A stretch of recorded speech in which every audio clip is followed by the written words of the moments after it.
আসসালামু আলাইকুম ওয়া রাহমাতুল্লাহি ওয়া বারাকাতুহু। ইন্নাল হামদালিল্লাহ নাহমাদুহু ওয়া নাস্তাঈনুহু ওয়া নাস্তাগফিরুহু ওয়া নু'মিনু বিহি ওয়া নাতাওয়াক্কালু আলাইহি ওয়া নাউযু বিল্লাহি মিন শুরুরি আনফুসিনা ওয়া মিন সাইয়্যাতি আমালিনা মান ইয়াহদিহিল্লাহু ফালা মুদিল্লা লাহু ওয়া মান ইউদ্লিলহু ফালা হাদিয়া লাহু وأشهد أن لا إله إلا الله وأشهد أن محمدا عبده ورسوله أما بعد فإن خير الحديث كتاب الله وخير الهدي هدي محمد صلى الله تعالى عليه وسلم وشر الأمور محدثاتها وكل محدثة بدعة وكل بدعة ضلالة وكل ضلالة في النار أعوذ بالله من الشيطان الرجيم سبحان الذي أسرى بعبده ليلا من المسجد الحرام إلى المسجد الأقصى الذي باركنا حوله لنريه من آياتنا إنه هو السميع البصير সম্মানিত ফেসবুক লাইভের শ্রোতাবৃন্দ, আল্লাহ রাব্বুল আলামিনের যাবতীয় প্রশংসা এবং প্রিয় নবী মুহাম্মদ মুস্তাফা সাল্লাল্লাহু আলাইহি ওয়াসাল্লামের প্রতি অনেক অনেক দরুদ ও সালাম বর্ষিত হোক। আল্লাহুম্মা সাল্লি আলাইহি আল্লাহুম্মা বারিক আলাইহি। সাব্বির হোসেন, আপনার শব্দটি পড়ার আমার ক্ষমতা নেই, তবে যে মানুষ আল্লাহর প্রশংসা করছে, রাসূলের প্রতি দরুদ পাঠ করছে, আপনি তাকে যে বলে সম্বোধন করছেন, এর বিচার মহান রাব্বুল আলামিনই করবেন। তবে যদি সত্যবাদী হন এবং কিছু শুনতে চান, মানা না মানাটা পরের বিষয়, তবে সাথে থাকতে পারেন, কিছু শুনতে পারেন। আজ আমি আপনাদের সম্মুখে এসেছি ইসরা এবং মেরাজ, শবে মেরাজ, মেরাজকে কেন্দ্র করে আমাদের কি করা উচিত, ইসলামে ইতিহাসে মেরাজের ঘটনাটি কখন ঘটেছিল, কি হয়েছিল, আমাদের এই সময় কি করা উচিত, এই সম্পর্কেই কিছুক্ষণ আলোচনা আপনাদের সম্মুখে করব। এই নিয়তে, ইচ্ছায় আপনাদের মাঝে উপস্থিত হয়েছি, আলহামদুলিল্লাহ। আমি আমার কথাগুলি বিক্ষিপ্ত না করে কয়েকটি পয়েন্টে কথাগুলিকে সাজিয়ে নিতে চাই। 1 নম্বর পয়েন্ট যেটি আমি আপনাদের সামনে রাখব, সেটি হচ্ছে ইসরা এবং মেরাজ, এই পরিভাষাটির অর্থ কী। ইসরা এবং মেরাজ এই কত তারিখে এবং কখন ঘটেছিল। আমাদের তৃতীয় পয়েন্টে আলোচনা হবে যে শরিয়ায় যদি কোনো ঘটনা ঘটে থাকে, ইসলামে যদি কোনো ঘটনা ঘটে থাকে, আল্লাহ রাসূল সাল্লাল্লাহু আলাইহি ওয়াসাল্লামের জীবনে যদি কোনো ঘটনা সংঘটিত হয়, তাহলে সেই ঘটনাকে কেন্দ্র করে সেই দিনটির দিবস উদযাপন করা কতখানি সঙ্গত বা অসঙ্গত,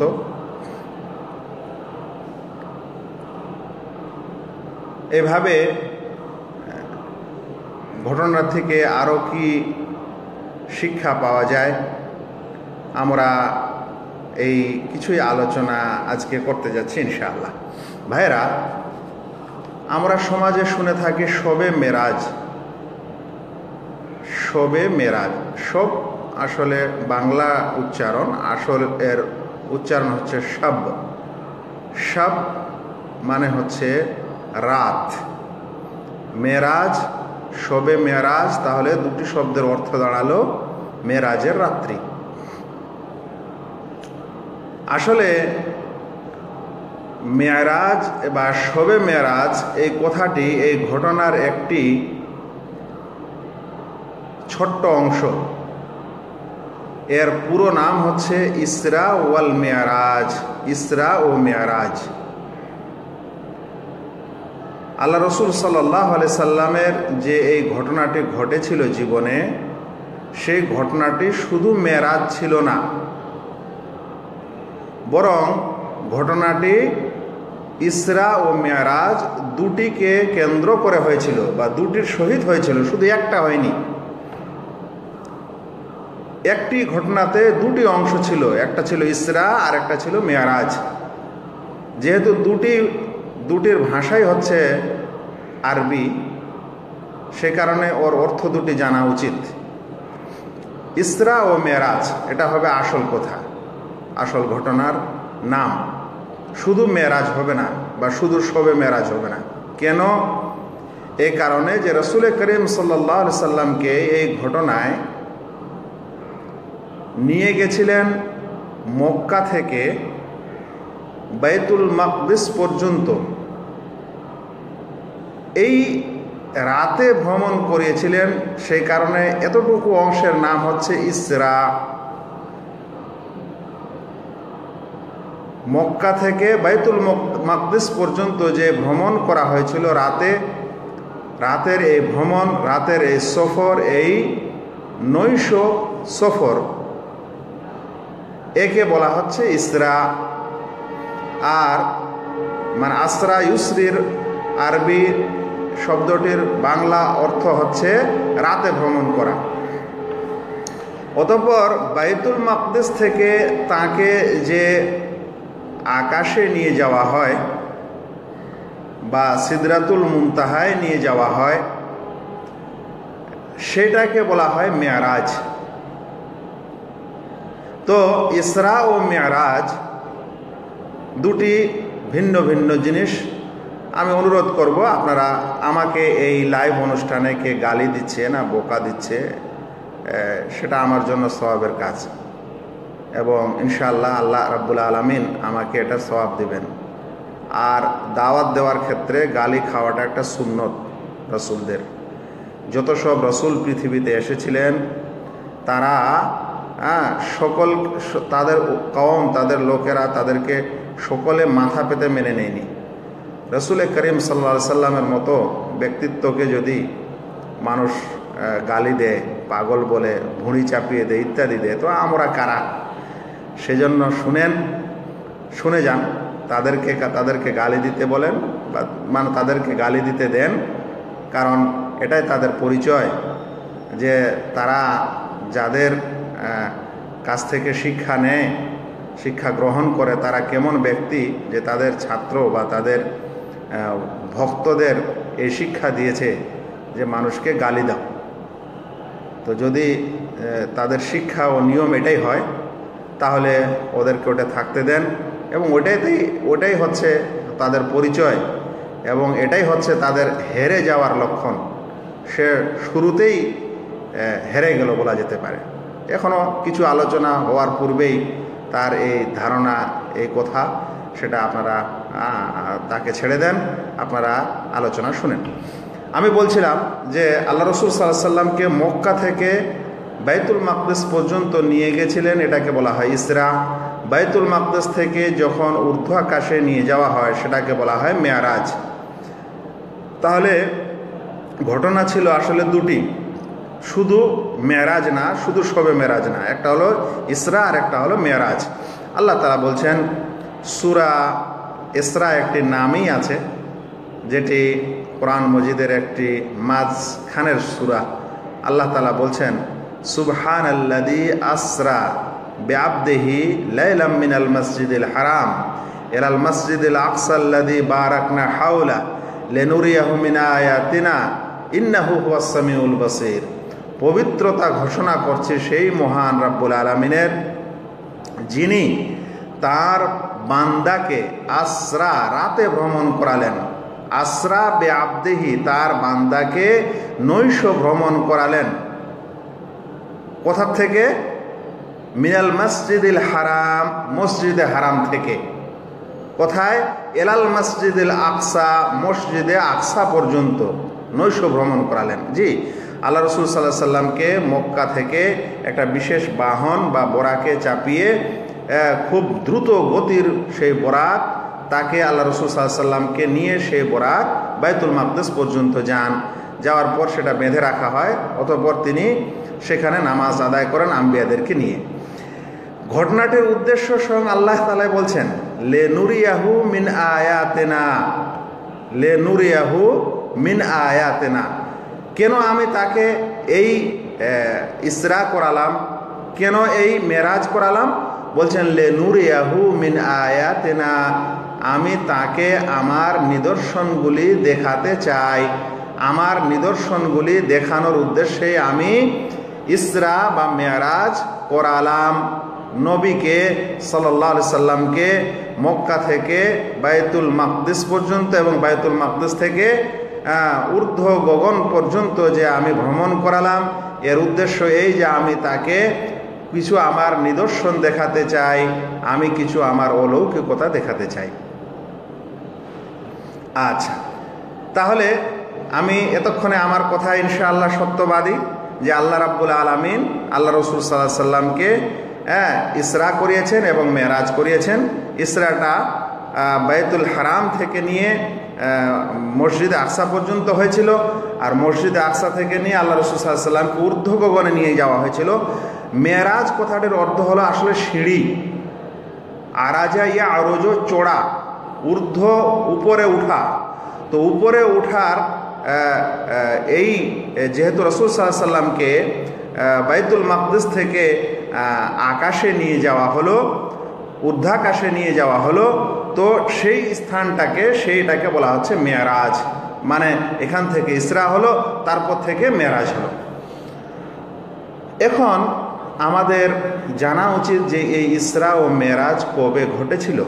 এটা আমার আলোচনার দ্বিতীয় পয়েন্ট। এটা কথা জানা যে আমরা আজ রাসূল সাল্লাল্লাহু আলাইহি সাল্লামের উম্মাহ, কিন্তু আমরা রাসূল সাল্লাল্লাহু আলাইহি সাল্লামের এই ঘটনাকে দেখিনি। না দেখেছি ভাই? আমরা কি রাসূল সাল্লাল্লাহু আলাইহি সাল্লামের কাছে ছিলাম যখন এই ঘটনাটি ঘটেছিল? আমরা ছিলাম না, কিন্তু তার সাহাবীগণ ছিলেন, তার সাথীরা ছিলেন, এবং ঘটনার পরে যা কিছু ঘটলো সেগুলো সাক্ষী আমরা কেউ ছিলাম না। এতদিনের একটি ঘটনা, ইতিপূর্বের এই ঘটনাটিকে জানার জন্য আমাদের কাছে কি জিনিস আছে? মানুষ বলে তাই বিশ্বাস করি, না আমাদের ইতিপূর্বে ওলামায়ে কেরাম সালাফে সালেহিন এ বিষয়ে কিছু লিখেছেন? এ বিষয়ে লিখেছেন ওলামায়ে কেরাম। কি কি লিখেছেন, কখন ঘটেছিল এ বিষয়ে? আমরা যদি ইতিহাসকে দেখি, সিরাতকে দেখি, মানে রসুল করিম সাল্লাল্লাহু আলাইহি সাল্লামের যে জীবনী লিখেছেন যারা সিরাতবিদ, তাদের বই পুস্তকে যদি দেখি তাহলে সকলেই তারা এই মেরাজের ঘটনাটাকে লিখেছেন। কিন্তু ঘটনাটা কখন ঘটেছিল ওই কথাটা লেখার সময় মতভেদ করেছেন। যেমন আমাদের এই সময়ের আমরা দেখছি মানুষেরা, লোকেরা 27শে রজব মাসের 27 তারিখকে মেরাজ, শবে মেরাজ হিসাবে পালন করছে, এই তারিখেই। কিন্তু ইতিপূর্বে যারা সিরাত লিখেছেন, আল্লাহ রাসূল সাল্লাল্লাহু আলাইহি সাল্লামের জীবনী লিখেছেন, সেই সকল ওলামারা মতভেদ করছেন লেখার সময় যে এই ইসরা বা মেরাজের ঘটনাটি কখন ঘটেছিল, এ বিষয়ে মতভেদ করছেন। শোনা যাক এক দুইটি মতভেদ এ সম্পর্কে। বেশি সময় নেই, আমি আপনাদেরকে যে বই থেকে এখন আরবি এই ইবারতগুলি পড়ে শোনাচ্ছি এবং অর্থ করতে যাচ্ছি, সেটি একটি বিখ্যাত মুহাদ্দিস ইমাম ইবনে হাজার আল আসকালানি রাহিমাহুল্লাহ, তার একটি বই আছে যে বইটির নাম হলো ফাতহুল বারি।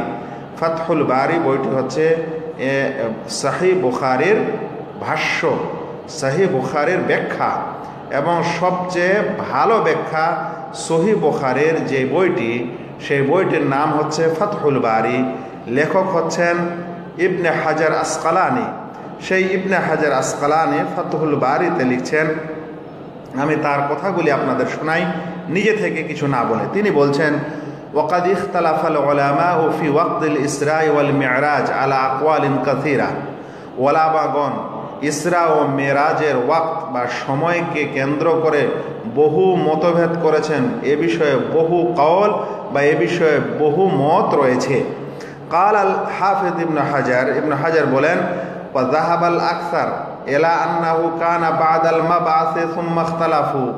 বলছেন অধিকাংশ সিরাতবিদ, অধিকাংশ ওলামা এই মত ব্যক্ত করেছেন যে এই ইসরা ও মেরাজের ঘটনাটি তার নবুয়ত পাওয়ার পরে ঘটেছিল। মানে অধিকাংশের মত হলো আল্লাহ রসুল সাল্লাল্লাহু আলাইহি সাল্লামের এই ঘটনাটি কখন ঘটেছে? নবুয়ত পাওয়ার পর। সুম্মা ইখতালাফু, অতঃপর ওলামাগণ মতভেদ করেছেন যে নবুয়তের পর ঘটেছিল, এটা ঠিক অধিকাংশ মত। তারপরে কিসে মতভেদ করলেন? বলছেন সুম্মা ইখতালাফু ফাকিলা কাবলাল হিজরা বিসানা।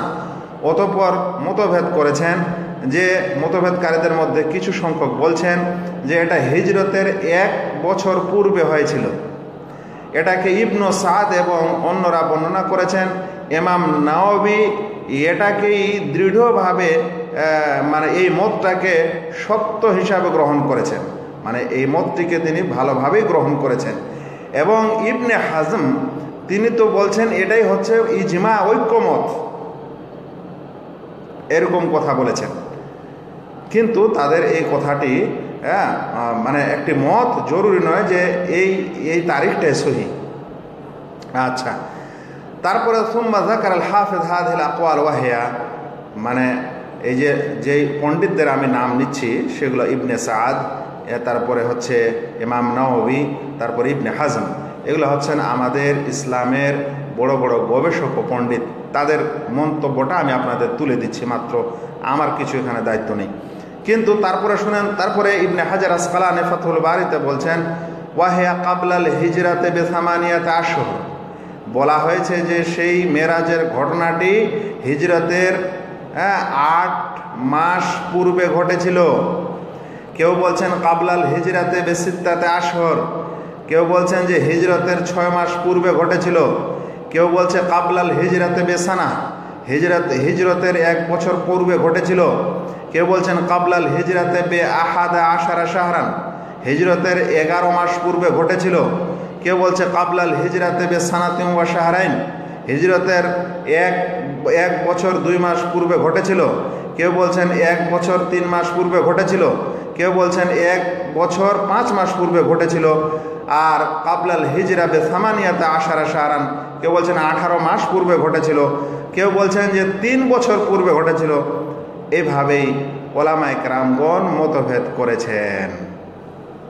এটা দেখতে পারেন ফাতহুল বারি 8ম খণ্ড 201 নম্বর পৃষ্ঠা।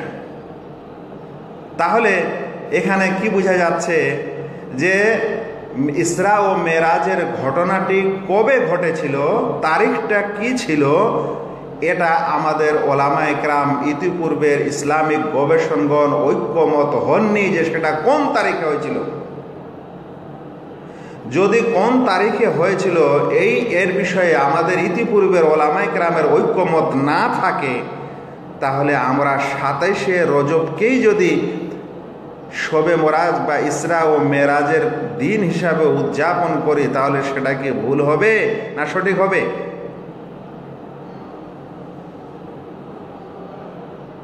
এখন আমি এটা বলতে যাচ্ছি আপনাদেরকে, এটা হলো আমাদের সমাজে একটা কাজ হচ্ছে, যেই কাজ সমাজে যেই কাজ শুদ্ধ তার বিপরীত করা কখনোই ঠিক না। কিন্তু সমাজে যখন দিন হিসাবে কোনো কাজ করা হচ্ছে আর সেই কাজটার ইতিহাস আরেক ধরনের থাকছে, তাহলে আমিও বোকার মতো, মূর্খের মতো সেখানে চুপ হয়ে যদি থাকি, নিশ্চুপ নীরবতা যদি অবলম্বন করি, তাহলে সত্য জিনিস কিভাবে মানুষের কাছে আসবে? তো আমার প্রথম কথা হলো এই যে মেরাজের ঘটনাটি কবে ঘটেছিল এটাতে ওলামায়ে কেরামদের বহু মতভেদগুলি দেখতে পারেন ইবনে হাজারের বিশিষ্ট বই এবং সহিহ বুখারীর বিশেষ ভাষ্যকার ইবনে হাজার আসকালানি ফাতহুল বারিতে 8ম খণ্ডে 201 নম্বর পৃষ্ঠায় লিখেছেন। এছাড়াও একটি তফসিরের বই প্রসিদ্ধ আছে যেটাকে আমরা তফসিরে কুরতুবী নামে জানি। এই তফসিরে কুরতুবীর আসল নাম হচ্ছে জামিউল আহকাম। এই জামিউল আহকামে তিনি এই যে মতভেদ ইসরা ও মেরাজের সময় কখন ঘটেছিল সে বিষয়ে যে বিরাট মতভেদ রয়েছে সেই মতভেদটাও তিনি উল্লেখ করেছেন ইমাম কুরতুবী, শুধু ইবনে হাজার না। এবং সেখানে তিনি একটি কথা বলছেন, আন্নাহু কাদ রুবিয়া আন্নাল ইসরা কানা বাদা মাবআসিহি বিখামসি সিনিন। সেখানে একটা মতভেদের বড় কথা তিনি তুলে দিয়ে বলছেন যে, এবং বর্ণিত হয়েছে যে ইসরার ঘটনাটি তার প্রেরণের মানে মাবুস হওয়ার পরে 5 বছর পরে ঘটেছে। চিন্তা করতে পারেন তাহলে কত বড় মতভেদ রয়েছে আমাদের ঐতিহাসিক সিরাতবিদ এবং সকলের কাছে। ইবনে হাজার আসকালানি এবং তাফসিরে কুরতুবীর লেখক ইমাম কুরতুবী, অতঃপর ইবনে কাসির রাহিমাহুল্লাহর কথা শুনেন। আল বিদায়া ওয়ান নিহায়া ইবনে কাসির রাহিমাহুল্লাহর একটি ইতিহাসের বই। সেই ইতিহাসের বইয়ের 3য় খণ্ড 107 নম্বর পৃষ্ঠায় তিনি লিখছেন, আন্না মিনাল উলামা মাইয়ারা আন্নাল ইসরা ওয়াল মিরাজ ওয়াকা ক্বাবলাল হিজরা ব16 শাহরান। ওলামাদের মধ্যে একটি বড় দল মনে করেন যে এই ইসরা ও মেরাজ হিজরতের 16 মাস পূর্বে সংঘটিত হয়েছে। ওয়াকানা যালিকা ফি শাহরে জিলকাদা, আর এই ঘটনাটি জিলকাদা বা জুলকাদা মাসে ঘটেছে। এটা কে বলছেন? ইবনে হাজার ইবনে কাসির বলছেন। এতক্ষণে আমি আপনাদেরকে যে কয়েকটি নির্ভরযোগ্য বই থেকে এই ইসরা কবে ঘটেছিল এই কথাটি শোনাচ্ছি। আমাকে বলেন তো, কোনো আলেম, কোনো আমাদের ইতিপূর্বের ওলামা এটা মত দিলেন যে এটা অমুক মাসের অমুক দিনে হয়েছিল? এই ঘটনাটা কেউ বললেন? এই মতটা কেউ দিলেন? তাদের মতভেদটা দেখা যাচ্ছে যে আল্লাহ রাসূল সাল্লাল্লাহু আলাইহি সাল্লামের বিআসাত মানে নবুয়তের পর এটা ঘটেছে, কিন্তু কত মাস পরে ঘটেছে, কত মাস আগে ঘটেছে এটার তারা আলোচনা করছেন। তারা এটা আলোচনা করছেন না যে কোন মাসে এবং কত তারিখে ঘটেছে। তাহলে এখন আমাদের কাছে এটা প্রশ্ন, বড় প্রশ্ন, যে আমাদের সমাজে যেই তারিখে এটা নির্ণয় করে নেওয়া হলো, এটা কিসের ভিত্তিতে করে নেওয়া হলো? আর এটাই হচ্ছে সমাজের সমস্যা, যে সমাজের এই সমস্যার বিরুদ্ধে কথা বললে আবার মানুষ রেগে যায়। সমাজের এই সমস্যার বিরুদ্ধে যদি আপনি অথেন্টিক কথা বলতে যান তাহলে আপনাকে 2-4টা গালি শুনতে হয়। হাসি মুখেই অনেক সময় শুনে নিই, তবে প্রত্যেক কথা, প্রত্যেক গালি আমি সহ্য করতে পারি না, আর প্রত্যেক গালি খেয়ে চুপ থাকতে আমি পারবো না। কারণ আল্লাহ রাসূল সাল্লাল্লাহু আলাইহি সাল্লাম অনেক সময় গালি হাসি মুখে সহ্য করেছেন বটে, কিন্তু অনেক সময় আর প্রতিবাদও করেছেন। শুনেন, ঘটনা যখন শোনাতে এসেছি আজকের আপনাদের এই লাইভে, তো একটি কথা বলে দিই যে এই রজব মাসের 27 তারিখে ইসরা ও মেরাজ যে আজ নির্ণয় করে নেওয়ার পর মানুষ উদযাপন করছে, সেটা কোথা থেকে এসেছে জানেন? রজব মাসে ঘটেছে। এই ঘটনাটি আল্লামা আবু শামা আল মাকদেসি বর্ণনা করেন যে যাকারা বাদুল কুসাস আন্নাল ইসরা কানা ফি রজব। কিছু ঘটনা বর্ণনাকারী, কেসা বর্ণনাকারী লোক, গল্পকারী লোক, এটা কি জিনিস? ইতিপূর্বে আমাদের সমাজে কিছু মানুষকে দেখতেন না, রাত্রিবেলা গল্প করত, আর গল্প করার জন্য মানুষকে নিয়ে আসা হতো। তো এরকম গল্পকারী কিছু লোক এই ঘটনাটাকে, এই মেরাজের ঘটনাটাকে এই রজব মাসে হয়েছে বলে তারা বর্ণনা করেছে। বলছে আন্নাল ইসরা কানা ফি রজব। এই গল্পকারীরাই ইসরাটা কখন ঘটেছিল বলছেন যে এই রজব মাসে ঘটেছিল, এই কথাটাই এই সকল লোকেরা বলেছে। বলছেন ওয়াযালিকা ইনদা আহলি তা'দিল ওয়াল জারহ তাজরিহ। এবং এটা যারা কোনো হাদিস বা কোনো ঘটনাকে সত্য মিথ্যা, ঘটনাটি সত্য না মিথ্যা, হাদিসটা সত্য না মিথ্যা, এরকম জ্ঞান যারা রাখেন তাদেরকে বলা হয় আহলুল জারহ ওয়া তা'দিল। তো আহলুল জারহ ওয়া তা'দিলের নিকট এটা হচ্ছে আইনুল কাযিব, এটা হচ্ছে একেবারেই মিথ্যা জিনিস।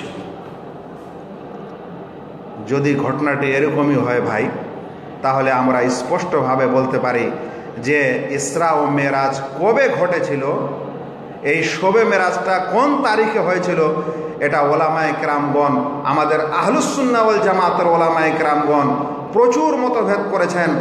এবং ওই মতভেদের মধ্যে যদি একটা দিন কেউ এই তারিখকে বলে, আমরা সবগুলো প্রত্যাখ্যান করে দেওয়ার পর এই তারিখটা মেনে নিয়ে উদযাপন করব, এটাই হচ্ছে মিথ্যা এবং মিথ্যার উপর গা জড়ি। আমরা এমন হয়ে গেছি যে আমরা যে কাজ করছি সেই ঘটনাটা কবে ঘটেছিল সেটা দেখার আমাদের ফুরসত নেই, এবং সে বিষয়ে আমাদেরকে চিন্তা করার প্রয়োজন নেই, এরকম হয়ে গেছি আমরা। এবং সঙ্গ দেশে লোহা ভাসে, যেভাবে মানুষেরা করে যাচ্ছে ওইভাবে আমরা করছি। এটা বোঝা উচিত যে এই তারিখটার আসলে 27 রাজব হয়েছে, এই তারিখের সত্যিকারে কোনো হদিস নেই, বা বলতে পারেন যে সকল তথ্য এসেছে এই তারিখকে বলার জন্য যে সকল তথ্য নিয়ে আসা হয়েছে, এই তথ্যগুলো ভুলে ভরা এবং এগুলো জাল তথ্য। যাক, এখানে আর আমি কিছু বলছি না, আমি বই পুস্তকের নাম এবং পৃষ্ঠাও কি বলে যে এও দিয়ে দিয়েছি, সংখ্যাও দিয়েছি।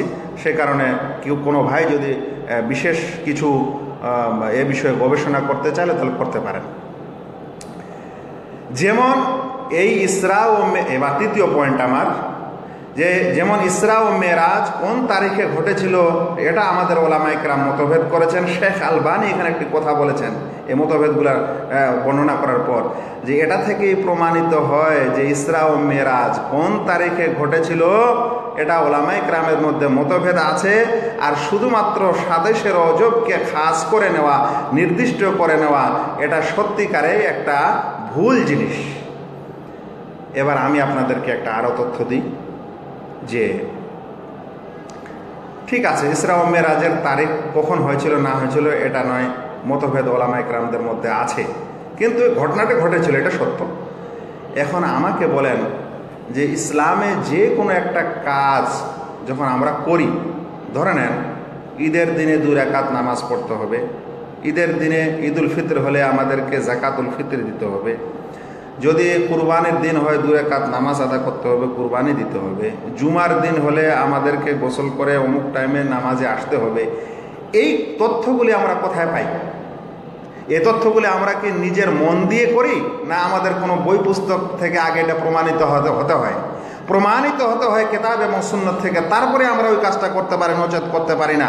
আর এই তথ্যগুলি, এই বিষয়গুলি জানার জন্য আমাদেরকে কোরআন, সুন্নাহ, এমনকি ফিকহ, ওলামায়ে কেরাম যে সকল তাদের গবেষণামূলক কথা বলে গেছেন সেই বই পুস্তকগুলোকে ফিকহ বলা হয় বা ফিকাহ বলা হয়, সেই ফিকাহও আমাদেরকে খোঁজার প্রয়োজন আছে। আমি আপনাদেরকে চ্যালেঞ্জ সহকারে বলতে পারি যে কোরআনে তো 27 রজবের কথা নেই, এটা তো প্রমাণই হবে না, হাদিসেও প্রমাণ হবে না। যদিও কেউ প্রমাণ নিয়ে আসে তো নিয়ে আসবে জাল জৈব কথা। অতঃপর একটা শেষ কথা বলছি, যে কোনো বিষয়ের তথ্য যদি কোরআন ও সুন্নতে না পাওয়া যায় কিন্তু ওলামায়ে কেরামের গবেষণায় প্রমাণিত হয়, তাহলে সেই কথাগুলি কম করে হলে ফিকহের কিতাবে বর্ণিত হয়, তাদের জন্য একটা বাব, একটা অনুচ্ছেদ হয় ফিকহের কিতাবে। শবে মেরাজ উদযাপন, শবে মেরাজ সম্পর্কে আমল করার কোনোই কথা বর্ণনা হয়নি, কোরআন হাদিসও নেই আর ফিকহের কিতাবেও নেই। তাহলে যেই দিন আমরা উদযাপন করে যাচ্ছি, যে রাত আমরা উদযাপন করে যাচ্ছি, তার কথা কোনোদিন কোরআনে পাওয়া যাচ্ছে না, নবী করিম সাল্লাল্লাহু আলাইহি সাল্লামের সুন্নতে পাওয়া যাচ্ছে না, এবং ইতিপূর্বের ওলামায়ে সালাফ এবং আমাদের আইম্মারা যে সকল ফিকহের কিতাব লিখেছেন সেই সকল কিতাব এবং গ্রন্থে এবং বই পুস্তকে মেরাজের রাতে উদযাপন করা, সেই দিনে আমল করার কোনো কথা পাওয়া যাচ্ছে না। আর আমরা এগুলো নির্দ্বিধায় করে যাচ্ছি। কিভাবে আমরা একজন প্রকৃত মুসলিম হতে পারি? এবার একটি পয়েন্ট আরও বলি, যে যদি ইসরা ও মেরাজ এই তারিখে হয়েই যায়, আমি বলছি এই তারিখে হয়নি, কোন তারিখে হয়েছে ওলামায়ে কেরাম নির্দিষ্টভাবে বলতে পারছেন না, কিন্তু যদি আমরা ধরেও নিই যে এই তারিখেই ঘটেছিল ইসরা ও মেরাজ, তো কোনো জিনিস ঘটলেই কি আমাদের ওই দিনে উদযাপন শুরু করতে হবে? কোনো একটা ঘটনা কোনো দিনে বা রাতে ঘটলেই সেই রাতটাকে উদযাপন করতে হবে? যেমন আজকালে মানুষেরা করছেন এবং বলছেন যে এই তারিখে এরকম একটা ঘটনা ঘটেছিল, সে আমরা আজ এই রাতটাকে উদযাপন করছি। আমি এরকম ভাইদেরকে বলতে চাই, কেন যেদিন রসুল করিম সাল্লাল্লাহু আলাইহি সাল্লামের ইসরা ও মেরাজ ঘটেছিল, তো যেদিন তিনি ইসরা ও মেরাজ থেকে ফিরে এসেছিলেন সেই দিনটা বড় দিন নয়? কারণ একদিন তো গিয়েছিলেন, আর যখন ফিরে এসেছিলেন ওই সময়কার সময়টা যাওয়ার সময় চাইতে কি উত্তম নয়? আল্লাহ রসুল সাল্লাল্লাহু আলাইহি সাল্লামের যেদিন বদর যুদ্ধ সংঘটিত হয়েছিল, পৃথিবীর ইতিহাসে মুসলিম এবং মুশরিকদের মধ্যে প্রথম যুদ্ধ হচ্ছে, আর সেই যুদ্ধে ইসলাম জয় হচ্ছে, ইসলাম বিজয় হচ্ছে, ইসলামের তৌহিদি কালেমা পথ করে আকাশে উড্ডয়ন হচ্ছে, সেই দিনটাতে কেন আমরা উদযাপন করি না? কেন যেদিন সারা ইসলাম জয় হয়ে যায়, বিজয় হয়ে যায় মুশরিকদের উপর, মক্কা বিজয় হয়, সেই দিনটাকে কেন আমরা উদযাপন করি না? কেন আমরা সেই দিনটাকে উদযাপন করি না যেদিন বিবি খাদিজা রাদিয়াল্লাহু তাআলা আনহার সাথে আল্লাহ রসুল সাল্লাল্লাহু আলাইহি সাল্লামের বিবাহ বন্ধনে আবদ্ধ হয়েছিলেন? কেন আমরা সেই দিনটাকে উদযাপন করি না যেদিন রসুল করিম সাল্লাল্লাহু আলাইহি সাল্লামের প্রথম কন্যা বা প্রথম সন্তান হয়েছিল? কেন আমরা ওই দিনটাকে উদযাপন করি না যেই দিনে আল্লাহ রসুল সাল্লাল্লাহু আলাইহি সাল্লামের কাছে প্রথম ওহী এসেছিল? কেন আমরা সেই দিনটাকে উদযাপন করি না যেদিন রসুল করিম সাল্লাল্লাহু আলাইহি সাল্লামের কাছে শেষ ওহী এসেছিল? কেন আমরা সেই দিনটাকে উদযাপন করি না যেদিন আল্লাহ রসুল সাল্লাল্লাহু আলাইহি সাল্লামের এরকম ডজন শতাধিক ঘটনা ঘটেছিল? তো কোনো ঘটনা ঘটলেই উদযাপন করতে হবে, এই মানসিকতাটা কোথা থেকে আসলো ইসলামে? যখন কোনো একটা ঘটনা ঘটছে তখন ঘটনাটা কি ঘটছে আর ঘটনাটা থেকে কি শিক্ষা পাওয়ার সেটা বাদ দিয়ে আমরা ঘটনা উদযাপন করছি, ঘটনার সারাংশ কি মানতে হবে সেটা করছি না।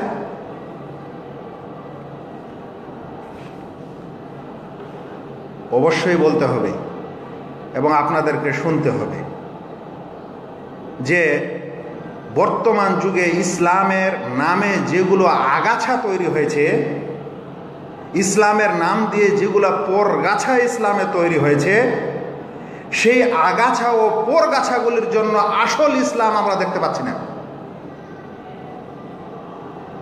এত নকল ঢুকে গেছে বাজারে পণ্য যে আসল জিনিস কি সেটা আমরা এখন চিনতে পাচ্ছি না। আমাদেরকে দোকানে এমন পণ্য, এমন দ্রব্য, এমন সামগ্রী এসেছে যে আসল যেটা ডুপ্লিকেট সেগুলাই বেশি, আর যেটা অরিজিনাল সেটার পাত্তা নাই। ইসলামের ঘটনা এরকম ঘটিয়েছে আজকালকার যুগের মানুষেরা, যে ইসলামের নামে এতগুলো জিনিস আবিষ্কার করে দিয়েছে, এতগুলো জিনিস চালিয়ে দিয়েছে যে এখন সত্যিকারের ইসলাম কোনটা এটা আমরা দেখতে পাচ্ছি না। ইসলামের নামে শবে মেরাজ পালন করছে, শবে মেরাজ উদযাপন করছে, ইসলামের নামে শবে বরাত উদযাপন করছে, ইসলামের নামে গিয়ারবি শরীফ বারবি শরীফ উদযাপন করছে, ইসলামের নামে অমুক করছে তমুক করছে। আর ইসলাম কাকে বলে যদি প্রশ্ন করেন তাহলে উত্তর হচ্ছে না। বলবে ইসলাম কাকে বলে, ইসলাম মানে আর নাই। ইসলামের মৌলিক কথা হচ্ছে তাওহীদ, আল্লাহ রাব্বুল আলামিনকে এক স্বীকার করার পর একমাত্র তাঁর ইবাদত করা। ইসলামের মূল কথা হচ্ছে যে 5 ওয়াক্তের সালাত আদায় করা, নামাজ কায়েম করা 5 বার। ইসলামের মূল কথা হচ্ছে যে আপনাকে ধন সম্পদের যাকাত দেওয়া, যদি এই যাকাতের আওতায় আসেন, 1 মাসের রোজা করা আর হজ ও উমরা পালন করা। এই মূল তথ্য শেষ। এগুলো শুধু মানুষের মুখে মুখে শোনা যায়, কাজে কর্মে বাস্তবায়ন হয় না। আর মেরাজ আর শবে বরাত খুব পালন হয়। এই জন্য বলছিলাম যে ইসলামের নামে যেই আগাছা ও পরগাছাগুলি আবিষ্কার হয়েছে, সেই আবিষ্কারের কারণে আমাদের এই যুগে এখন আর সত্য ইসলাম, অরিজিনাল ইসলামকে সেটা বোঝা যাচ্ছে না। মাফ করবেন যদি আমার কণ্ঠস্বরে আপনাদের কোনো সমস্যা হয়ে থাকে। আজ ইসলামের নামে যে সকল বিদআত শুরু করেছে, এমন পর্যায়ে পৌঁছে গেছে যে মিলাদ পড়া এবং মিলাদ করা, নতুন বাড়ি করলেন তাও মিলাদ, বাড়ি ছাড়বেন তাও মিলাদ, ছেলে হবে তাও মিলাদ, আকিকা দিবেন তাও মিলাদ, বিবাহ করবেন তাও মিলাদ, দোকানে উঠবেন তাও মিলাদ, বাড়ি ঘরের সমস্যা হয়েছে তাও মিলাদ। মানে যা কিছু সব কিছুতে মিলাদ মিলাদ মিলাদ এত বেশি ঢুকে গেছে, প্রবেশ করে গেছে যে মনে হচ্ছে মিলাদ ইসলামের একটা অঙ্গ, একটা রুকুন হয়ে গেছে। আর বাকি যেগুলো ইসলামের আসল রুকুন ও অঙ্গ সেগুলোর কোনো পাত্তা নেই। ওই জন্য বলছিলাম আগাছা পরগাছাগুলিকে আমাদের আসল ইসলাম, অরিজিনাল ইসলামকে ঢেকে ফেলেছে, ওর উপরে এমন একটা আবরণ ফেলে দিয়েছে যে অরিজিনাল ইসলাম খুঁজে পাওয়া মুশকিল। আর এই আগাছা ও পরগাছাগুলি যদি আপনি সেই সময়ই তাদেরকে নির্মূল না করতে পারেন, আর যদি কয়েক দশক আর যদি 100 বছর চলে যায়, তারপরে আর নির্মূল করা সম্ভব নয়, যেমন এখন সম্ভব হচ্ছে না। একটা বাচ্চা, একটা শিশু তার সমাজে ছোট থেকেই যখন এই মিলাদ মিলাদ আর এই শবে বরাত দেখছে, তখন ভাবছে এটা হচ্ছে ইসলামেরই অংশ, আর নির্মূল করার আর কোনো রকম তখন আমরা রাস্তা পাচ্ছি না। যারা করতে যাচ্ছি তারা অনেক কিছুকেই মানে অনেক ধরনের আমাদেরকে সমস্যার সম্মুখীন হতে হচ্ছে। জাযাকাল্লাহ খায়ের ভাই, আপনাদেরকে আল্লাহ সকলকে ভালো এবং উত্তম বদলা দিক, যারা আপনারা শুনছেন, শোনার মানসিকতা রাখেন। এরপর শুনেন, এই মেরাজের ঘটনা যেটা ঘটে গেল, বলেন তো আল্লাহ রাসূল সাল্লাল্লাহু আলাইহি ওয়াসাল্লামকে আল্লাহ তাআলা কেন নিলেন ডেকে? যারা মেরাজ উদযাপন করেন তাদের কাছে এটা আগে প্রশ্ন, তারপর অন্যদের কাছে প্রশ্ন। বলেন আল্লাহ রাসূল সাল্লাল্লাহু আলাইহি ওয়াসাল্লামকে শবে মেরাজের এই ঘটনায় যে নিয়ে যাওয়া হলো, আল্লাহ তাআলা যে নিলেন আকাশের কাছে বা তার সিদরাতুল মুনতাহা, তার আরশের কাছে নিয়ে যাওয়ার পর যে কথোপকথন হলো, ওখানে যা ওহী করা হলো এগুলার আসল কারণটা কি ছিল? এই আসল কারণ জানতে হবে, নকল কারণ ছাড়তে হবে। আসল কারণ হলো আল্লাহ রাব্বুল আলামিন তার প্রিয় নবী, প্রিয় হাবিব মুহাম্মদ মুস্তাফা সাল্লাল্লাহু আলাইহি সাল্লামকে সেই দিন 5 ওয়াক্তের নামাজ সালাত দিয়েছিলেন। শবে মেরাজের ঘটনা বর্ণনা করবেন আর নামাজ আদায় করবেন না, এ সকল মূর্খ মুসলিম আমরা চাই না। শবে মেরাজের সম্পর্কে গোটা রাত ঘটনা বর্ণনা করে সুর দিয়ে আর একেবারে মানুষকে মুখ ধরে ছেড়ে দিলেন, আর ফজরের নামাজে একজনও হাজির নাই। তাহলে মেরাজের ঘটনা বলতে মজা লাগে, আর মেরাজের ঘটনায় যা দেওয়া হলো সেটা আমল করতে মজা লাগে না?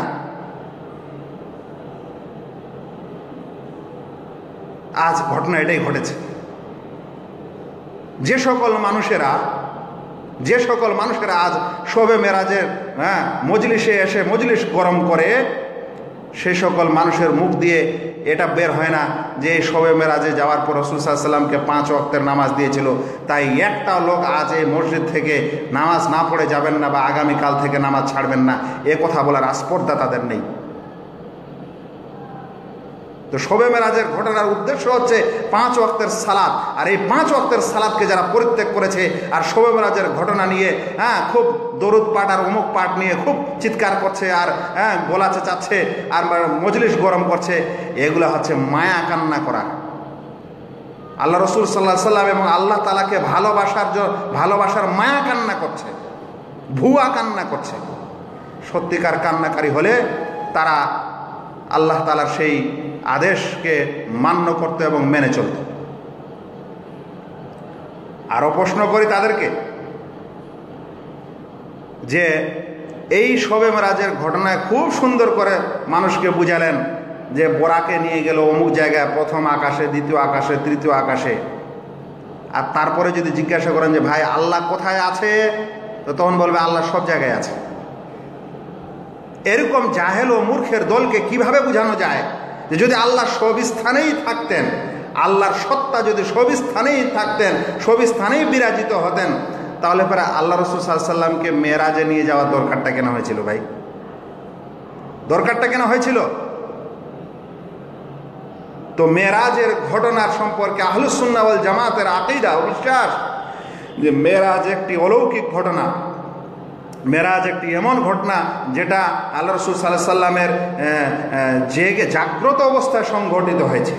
এবং তাতে কোনো সন্দেহ নেই নিদ্রা অবস্থায় হয়নি বা এটা কোনো স্বপ্নও ছিল না। আর এই ঘটনা থেকে আহলুস সুন্নাহ ওয়াল জামাত উলামা এটা প্রমাণ করেছেন যে আল্লাহ রাব্বুল আলামিন সমুন্নত, তিনি ঊর্ধ্ব আকাশে এবং আরশে সমুন্নত, এবং তিনি সুউচ্চে সমাহীন, তার মহিয়ান বরিয়ান সত্তা সে আরশে সমুন্নত, তাই তার প্রিয় হাবিবকে সেখানে নিয়ে যাওয়া হয়েছিল। কথা শুনতে খারাপ লাগে, আমাদের কথা শুনতে খারাপ লাগে, কারণ এই পয়েন্ট আপনাদেরকে আপনাদের হুজুর বলবে না, বা মেরাজি আর মিলাদি হুজুরেরা আপনাদের এই কথা বলতে আসবে না।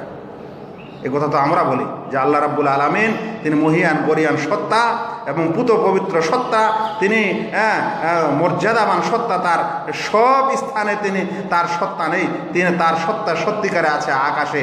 আর এই মেরাজের ঘটনার প্রমাণ আল্লাহ রাব্বুল আলামিন কোরআনে বারংবার বলছেন, আর রহমান আলাল আরশি ইস্তাওয়া, আল্লাহ রাব্বুল আলামিন আরশে সমুন্নত। আর অন্যদিকে আমাদের হুজুরেরা শিখাবে না আল্লাহ সব স্থানেই আছে। অন্যদিকে হিন্দুরাও এই কথাই বলে, হিন্দুরাও এই কথাই বলে যে ভগবান কান কান মে ভগবান হ্যাঁ, মানে সকল অনুতে সব কিছুতে ভগবান বিরাজ করে। আর এই কথা ওরাও বলে, আমরাও বলছি। অথচ আল্লাহ রাব্বুল আলামিন বলছেন যে আমি আরশে সমুন্নত। আল্লাহ রাসূল সাল্লাল্লাহু আলাইহি সাল্লাম বাদীকে জিজ্ঞাসা করছেন, সহিহ মুসলিমের হাদিস কিতাবুল ঈমানে বর্ণিত হয়েছে। আল্লাহ রাসূল সাল্লাল্লাহু আলাইহি সাল্লাম একজন দাসীকে জিজ্ঞাসা করলেন যে আইনাল্লাহ, আল্লাহ কোথায়? তখন সে বলল ফিস সামা, আকাশে উপরে। আল্লাহ রাসূল সাল্লাল্লাহু আলাইহি সাল্লাম সাহাবীকে বললেন যে আতিকহা ফাইন্নাহা মুমিনা, একে স্বাধীন করে দাও কারণ সে মুমিন। আমাদের কথা যদি এই কারণেই খারাপ লাগে যে আমরা মানুষকে ইসলামের আসল কথা, অরিজিনাল কথা পৌঁছে দিতে চাচ্ছি, লাগতে পারে খারাপ। আজ এই খারাপ জিনিসটা কাটছে আপনাদের মতো আজ শতাধিক মানুষ আমাদের এই ইন্টারনেটের মাধ্যমে, সোশ্যাল মিডিয়ার মাধ্যমে আমাদের সঙ্গে যোগাযোগ স্থাপন করছে, এবং তারা আজ আমাদের এই কথাগুলিকে চিন্তা করতে বাধ্য হয়েছে। এখন আমার কাছে লাইভ 170 থেকে নিয়ে 80 পর্যন্ত গোটা বিশ্ব থেকে কানেকশন দেখাচ্ছে। তাহলে এটাই প্রমাণ করে যে মানুষ সত্য বুঝতে চায়, সত্য শুনতে চায়। আর ওই দিন নেই যে গলা কাঁপিয়ে আর সুর দিয়ে মানুষকে আমরা আকর্ষণ করে বোকা বানিয়ে রাখবো।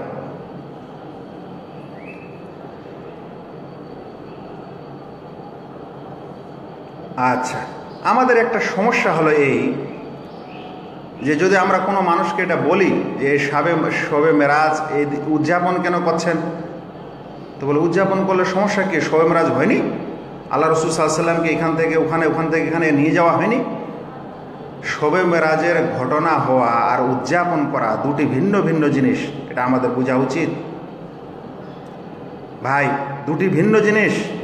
আপনি একজন মানুষকে গোস্ত মাংস দিয়ে মেহমানি করে খাওয়াবেন এবং ভালো ভালো আইটেম দিয়ে খাওয়াবেন, আর একটা খাওয়ার দিন নির্ণয় করে নিয়ে উদযাপন করবেন খাওয়ার জন্য, দুটার মধ্যে পার্থক্য নাই? আল্লাহ রাসূল সাল্লাল্লাহু আলাইহি সাল্লামের সিরতে, জীবনীতে মেরাজের ঘটনা হয়েছে, কেউই অস্বীকার করতে পারে না যে কোরআন ও সুন্নতকে বিশ্বাস করে। কিন্তু ঘটনা হয়েছে বলে আমাকে উদযাপন করতে হবে, এটা কে বলল? আচ্ছা, আর কোনো একটা ঘটনা উদযাপন যখন করতে হয় তখন প্রয়োজন আছে কিছু কাজের। আমি আপনাদের উদাহরণ দিই। যখন আল্লাহ রাব্বুল আলামিন আমাদেরকে ঈদ দিলেন, দুই ঈদের কথা বলছি, ঈদুল ফিতর ও ঈদুল আযহা, তখন তার মানে যে এটা ঈদের দিন। আচ্ছা, এই উদযাপন করা হয় না যতক্ষণ ওটাকে দিবস না বলা হয়। তো একটা এমনি কাজ আর একটা দিবসের কাজ, দুটোর মধ্যে পার্থক্য আছে। একটা হলো যেমন ম্যারেজ ডে, আর একটা হলো বিবাহ, দুটোর মধ্যে পার্থক্য আছে। তো এটা দিবস হিসাবে উদযাপন করা হচ্ছে।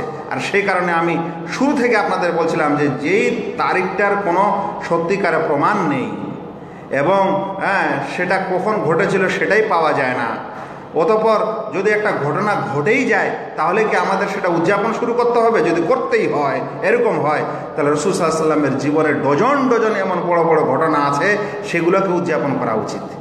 এই দিন উদযাপন করা ইসলামে নেই। ইসলামে যা আছে, যা উদযাপন করতে হবে সেটা বর্ণনা হয়েছে। আমাদেরকে আল্লাহ রাব্বুল আলামিন ঈদুল ফিতর ও ঈদুল আযহা দিয়েছেন। ঈদুল আজহা দিয়েছেন। কি করতে হবে? ঈদুল আজহার দিনে আমাদেরকে একটা চতুষ্পদ জন্তুর মধ্যে বিশেষ শর্ত আছে, এরকম একটা জন্তুকে খরিদ করতে হবে, সেই দিনে কুরবানি দিতে হবে। তবু প্রথমে আগে নামাজ পড়তে হবে ঈদের, তারপরে এসে জবাই করতে হবে। ঈদুল ফিতর ধরে নেন, যখন আমাদের রোজা শেষ হলো তখন ঈদ আসলো, এটাকে বলা হচ্ছে দিবস, খুশির দিবস। তো ঈদুল ফিতর দিবসটা কিভাবে পালন হবে এটা আল্লাহ বলে দিচ্ছেন আমাদেরকে। ঈদুল ফিতরের দিনে মানুষ ঈদে যাওয়ার পূর্বে আগে যাকাতুল ফিতর দিয়ে দিবে। এই দিবসের কর্মসূচি এটা। তো যেটা দিবস এবং দিবসের কর্মসূচি দুটাই আমাদের ইসলাম আল্লাহ এবং তার রাসূল সাল্লাল্লাহু আলাইহি ওয়াসাল্লাম দিবেন, মানুষ দিবেন না। দিবস দিবেন আল্লাহ তাআলা, আর কর্মসূচি দিব আমরা না। আল্লাহ দিবস দিবেন, আল্লাহ কর্মসূচি দিবেন। তাই যেটা দিন আল্লাহ রাব্বুল আলামিন আমাদের দিবস দিয়েছেন সেটার কর্মসূচিও দিয়েছেন। যেমন ঈদ দিয়েছেন, ঈদুল ফিতরের আগে আমাদের কর্মসূচি দিয়েছেন যে আমরা আগে যাকাতুল ফিতর আদায় করে দেব, ভালো করে গোসল করব, সুন্দর জামা কাপড় পরবো, তারপরে আতর মাখবো, তারপরে আমরা যদি ঈদুল ফিতরের দিন হয় তাহলে যাওয়ার সময় তিনটি বা একটি খেজুর খেয়ে নেব, নেওয়ার পর ঈদগাহে যাব তো যখন থেকে চাঁদ উঠবে তখন থেকে আমরা তাকবীর পাঠ করব। এগুলো হচ্ছে কর্মসূচি। ঈদগাহে গেলাম, যাওয়ার পর নামাজ আদায় করব, নামাজ আদায় করার পর ফেরার পর আমরা কিছু খাওয়া দাওয়া করব, কিছু খুশির গল্প, খেলাধুলা ইত্যাদি করব। এগুলো হচ্ছে কর্মসূচি। আমাকে বলেন তো, এই শবে মেরাজের কর্মসূচি আল্লাহ এবং তার রাসূল কোথায় দিলেন?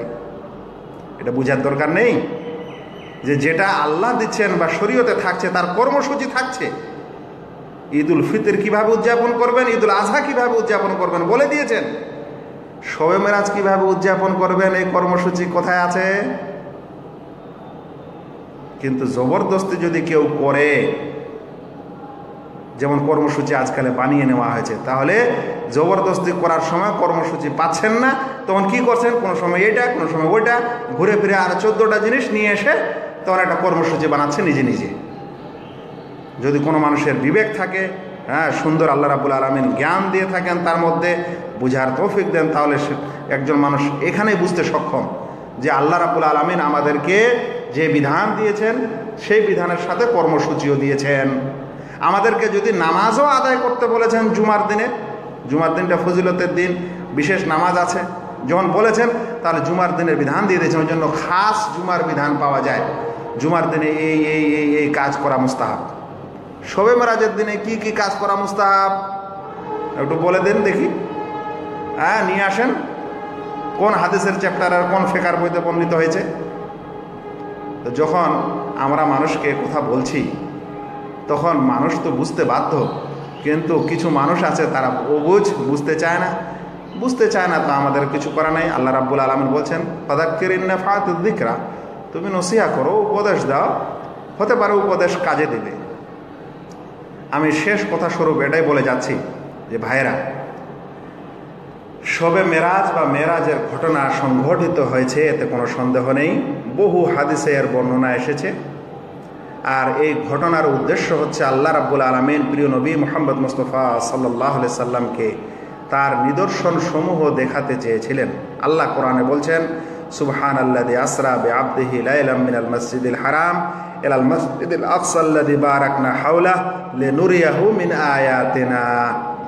আমি আমার প্রিয় নবীর প্রিয় বান্দা, নবীও বলেননি, রসুলও বলেননি, বলছেন আমার বান্দাকে নৈশ ভ্রমণ করিয়েছি বেত হারাম থেকে নিয়ে বেত আকসা পর্যন্ত।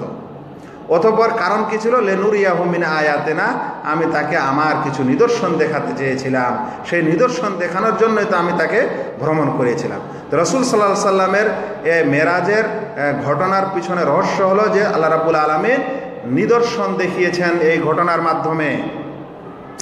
দ্বিতীয় যেটা বড় উদ্দেশ্য ছিল সেটা হলো আল্লাহ তাআলা আল্লাহ রাসূল সাল্লাল্লাহু আলাইহি সাল্লামকে সালাত দিয়েছেন।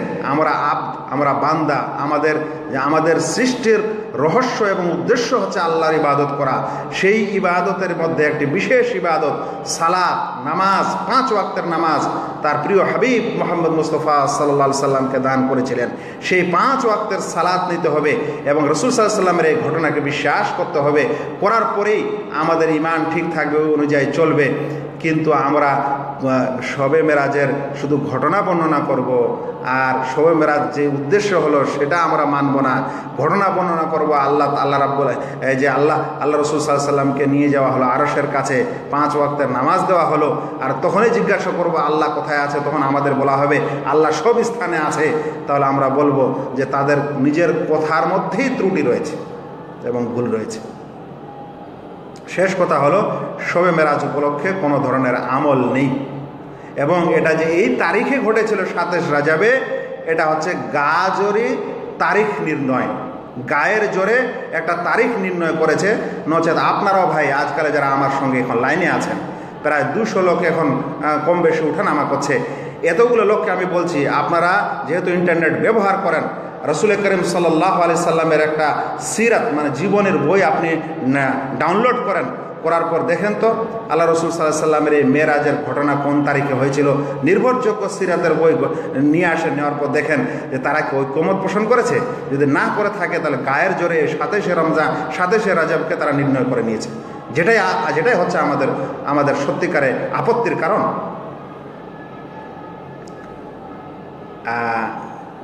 কথা বলার সময়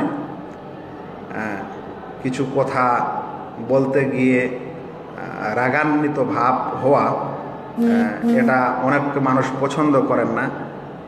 কিন্তু মাঝে মাঝে রাসূল করিম সাল্লাল্লাহু আলাইহি সাল্লাম যখন খুতবা প্রদান করতেন, তখন বলা হয়েছে যে তার চোখ দুটো লাল হয়ে যেত, আর তার গাল, তিনি যে সাদা মানুষ ছিলেন, সেই সাদা হওয়ার কারণে গালগুলি যেন আনার অর্থাৎ যেটাকে আমরা বলি বেদানার মতো লাল টকটক হয়ে যেত। তো আল্লাহ রসুল সাল্লাল্লাহু আলাইহি সাল্লামেরও মাঝে মাঝে তিনি এরকম বক্তৃতা দিতেন যেখানে রাগান্বিত ভাব হতেন, মাঝে মাঝে তিনি খুশি মনে দিতেন, মাঝে মাঝে তিনি এত কাতর অবস্থায় দিতেন যে মানুষেরা কেঁদে ফেলত। তো সে কারণে এই নীতিতেই আমি আপনাদের আলোচনা করলাম।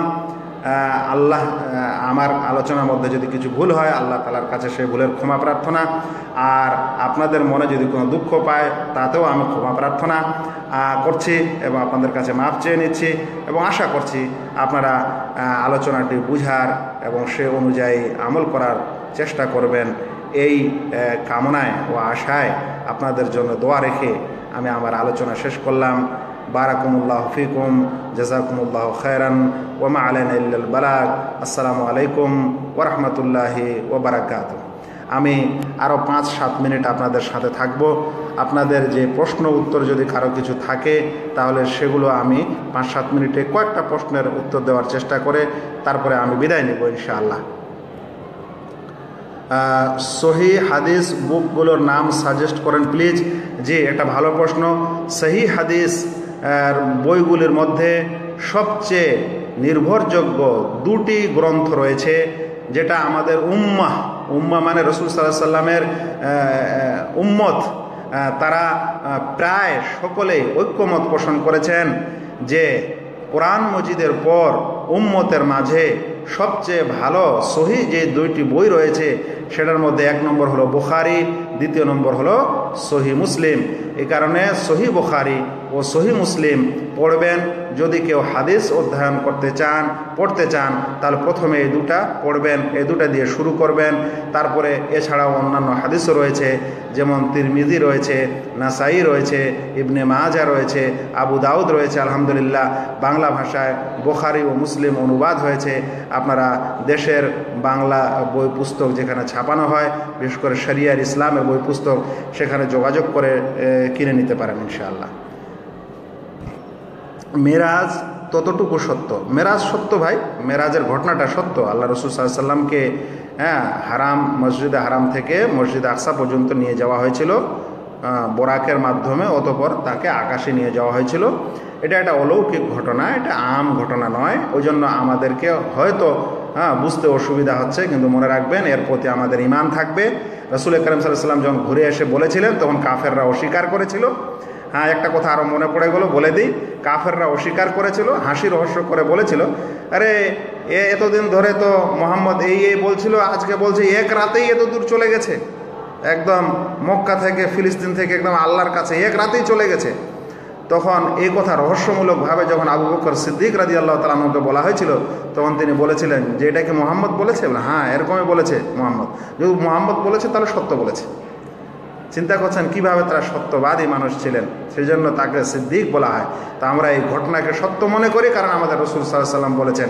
আমাদের মাথায় ঢোকে না বা এটা আমাদের সায়েন্টিফিক নিয়মে হচ্ছে না, তো আমরা বলবো আল্লাহ তাআলা, আল্লাহ রাসূল সাল্লাল্লাহু আলাইহি ওয়াসাল্লামের কথার সামনে আমরা কোনো সায়েন্টিফিক বা সায়েন্সকে মর্যাদা দিতে পারি না, তারটাই প্রাধান্য পাবে। আর এই কারণে আমরা তাকে রাসূল হিসাবে স্বীকৃতি দিয়েছি বা রাসূল হিসাবে মেনেছি। রমজানের মাসেই 61 বার খতম করেছেন ইমাম আবু হানিফা, এটা কত এগুলা ঘটনা ভাই, এগুলার যাচাই বাছাইয়ে গেলে অনেক কিছু তার মধ্যে গোলমাল পাওয়া যেতে পারে। সেজন্য আমাদেরকে ইমাম আবু হানিফা রাহিমাহুল্লাহকে একজন ইমাম মনে করে, আহলুস সুন্নাহ ওয়াল জামাতের অন্তর্ভুক্ত তিনি একজন ইমাম ছিলেন, একজন পণ্ডিত ছিলেন। তার যেগুলো অবদান রয়েছে সেগুলো আমরা স্বীকার করি, ত্রুটি রয়েছে সেগুলো আমরা গ্রহণ করি না, এতটুকুই আমাদের কথা, এছাড়া অন্য কিছু না। আকীদা সঠিক ও ত্রুটিমুক্ত করতে কি কি কিতাব পড়লে ভালো হয়? যে শেখ মুসা আলামিন বলছেন আকীদাকে সঠিক করতে হলে কি কি কিতাব পড়তে হয়? ভালো প্রশ্ন ভাই। সত্যিকারে আকীদার বিষয়ে বলেন বা হাদিস এবং তাফসীরের বিষয়ে বলেন, যতগুলো ভালো বই ও ভালো লেখক, সেই সকল লেখক ইতিপূর্বের বা এখনকারও, এরা অধিকাংশ আরবি ভাষী লেখক। আর আরবি ভাষায় যে বই পুস্তকগুলি আছে সেগুলো আমি আপনাদের মতো মানুষকে সাজেস্ট করলে হয়তো বেশি লাভ হবে না। সে কারণে আমি আপনাদেরকে বলবো যে বর্তমানে সৌদি আরবের যে দাওয়া সেন্টারগুলি রয়েছে, সেই সেন্টারগুলির মাধ্যমে কিছু আকীদার মৌলিক বইয়ের অনুবাদ হয়েছে। আপনি প্রথমে সেই মৌলিক বইগুলি পড়েন ইনশাআল্লাহ, তারপরে বড় বড় বইগুলো পড়বেন। মৌলিক বইগুলির মধ্যে যেমন 4টি মূলনীতি, 3টি মূলনীতি, কিতাবুত তাওহীদ, তারপরে রয়েছে আকিদাতুত তাওহীদ, তারপরে রয়েছে আকিদাতুল ওয়াসিতিয়া, আকিদাতুত তাহাওয়িয়া, এ সকল বই রয়েছে। আপনি উসুলুস সালাসা, 3টি মৌলনীতি বা কিতাবুত তাওহীদ, এ সকল বই প্রথমে পড়ুন। এবং বাংলা বই অনুবাদ হয়েছে আপনাদের আম পাবলিকের জন্য বুঝতে সহজ একটা বই, তার নাম হচ্ছে তাওহীদের কিস্তি। তাওহীদের কিস্তি বইটা যদি পড়েন তো আপনাদের আম পাবলিকের জন্য সেটা বুঝতে সহজ ইনশাআল্লাহ।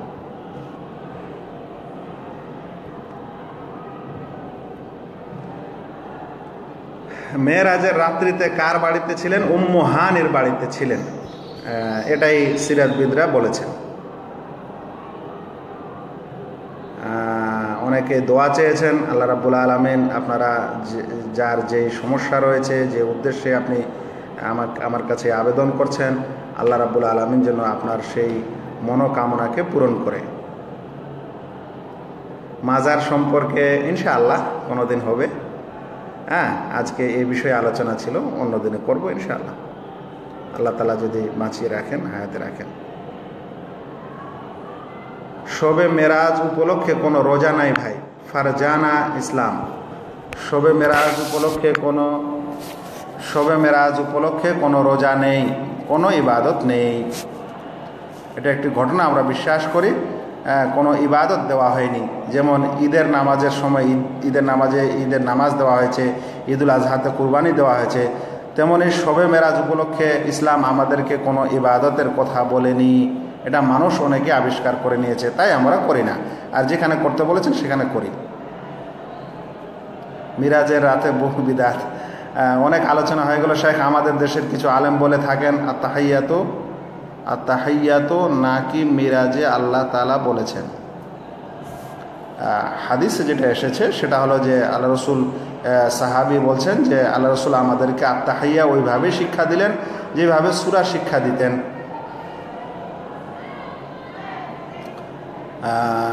আল্লাহুম্মা আমিন। আসসালামু আলাইকুম শেখ, কোন লেখক বা সম্পাদক যদি এই আকীদা রাখে যে রাসূলুল্লাহ সাল্লাল্লাহু আলাইহি ওয়াসাল্লাম হায়াতুন নবী, তাহলে সেই লেখকের লেখা ইসলামিক বইকে পড়া যাবে? আমার মতে ভাই না পড়াই ভালো, কারণ তার আকীদাগত সমস্যা রয়েছে এবং এই সমস্যা আরও ব্যাপক হয়ে যেতে পারে অন্যান্য বিষয়েও। সুন্দর আলোচনা করার জন্য শেখকে অনেক অনেক মোবারকবাদ, আপনাদেরকেও মোবারকবাদ। দোয়া করবেন আল্লাহ আপনাকে উত্তম জাযা দান করুন, আমিন আমিন। আল্লাহ বারিক ফিক। নবীজি কি হাদিস লিখে যেতে বলছিল।